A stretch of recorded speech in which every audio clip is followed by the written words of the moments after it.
पण मला कळवण्यात आलं की जे हेलिकॉप्टर मी काल वापरत होते त्याच्यामध्ये काहीतरी बिघाड आहे. म्हणजे कालही असं वाटलं थोडं जुनं हेलिकॉप्टर होतं ते आणि त्याच्यात काही बिघाड आहे. आता मी काय बिघाड आहे वगैरे टेक्निकल डिटेल्स मध्ये गेले नाही आणि मग त्यांनी मला सांगितलं की ते दुसरं हेलिकॉप्टर मला पाठवत आहेत. तर तेही हेलिकॉप्टर पाठवायला थोडा विलंब झालाय, नाही तर मी बाय कार जाऊन पहिली सभा तरी केली असती.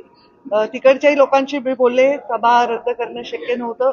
लोक वाट बघायला तयार आहेत आणि खरंच आहे की आता ही कार्यकर्त्यांची निवडणूक आहे आणि त्यांच्या पाठीशी आम्ही उभं राहायला पाहिजे. त्यांच्या सभा घेऊन त्यांना ऊर्जा दिली पाहिजे, त्यांना ताकद दिली पाहिजे.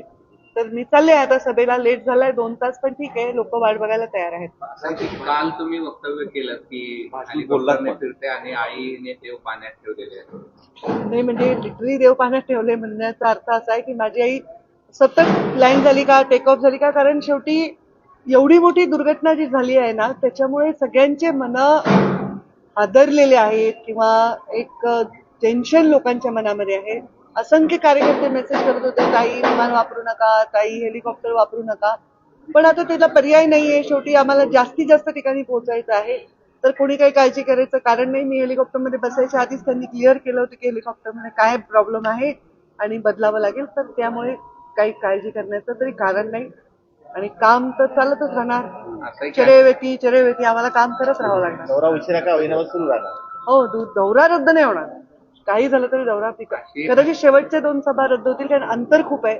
मी पोहोचू नाही शकणार बायकार देखील. अशी एखादी मोठी घटना घडते त्यावेळेस हेलिकॉप्टर असेल किंवा विमान असेल, लँड करत असताना काळजी वाटते, भीती वाटते किंवा काही मनात काय असतं?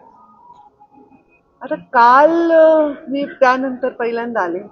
खरं सांगू का, जेव्हापासून अजितदादांचा अपघात झालाय, निधन झालंय, तेव्हापासून मी क्षणोक्षणी हाच विचार करते की त्या सर्वांवर जे विमानात होते त्या लोकांना त्यावेळी काय वाटत असेल, त्यांनी किती भयानक ती भीती किंवा यातना किंवा ते भय अनुभवलं असेल.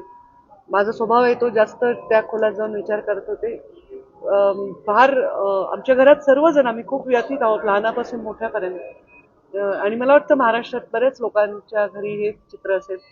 अत्यंत वाईट वाटलेलं आहे लोकांना. तर नवीन नवीन काही दिवस हे वाटणार आहे भय सगळ्यांना की अरे बापरे काय बिघडलं, म्हणजे माहीतच नाही. ते माहीत झालंय की असंही होऊ शकतं. तर वाटणं साहजिक आहे, पण आता त्याला पर्याय नाही आहे. प्रत्येकाला आपलं काम आणि कर्तव्य करावं लागतं. लाडक्या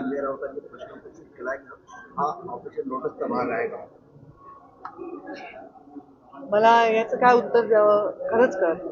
म्हणजे I have no words to even express तेवढ्या तसे विचारही मला करता येईल. लाडक्या बहिणीच्या योजनेला अजित पवारांचं नाव द्यावं असं त्यांचेच आमदार डिमांड मागणी करतात. तर मुख्यमंत्री नक्कीच याच्यामध्ये निश्चित निर्णय घेतील आणि ते जे योग्य निर्णय घ्यायचा ते त्यांच्या पाठीशी आम्ही राहू.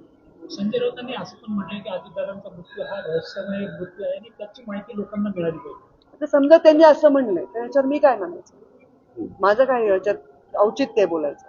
मी आतापर्यंत कोणाही व्यक्तीच्या कॉमेंट्सवर कॉमेंट करून मीडियाच्या लाईमलाईटमध्ये येत नाही. मी माझे मुद्दे घेऊन येते, माझे मुद्दे मांडते. मी दुसऱ्यांच्या मुद्द्यांवर बोलतच नाही. हे 20 वर्ष तुम्हाला सवय असली पाहिजे. थँक्यू. हिंदीवाल्याला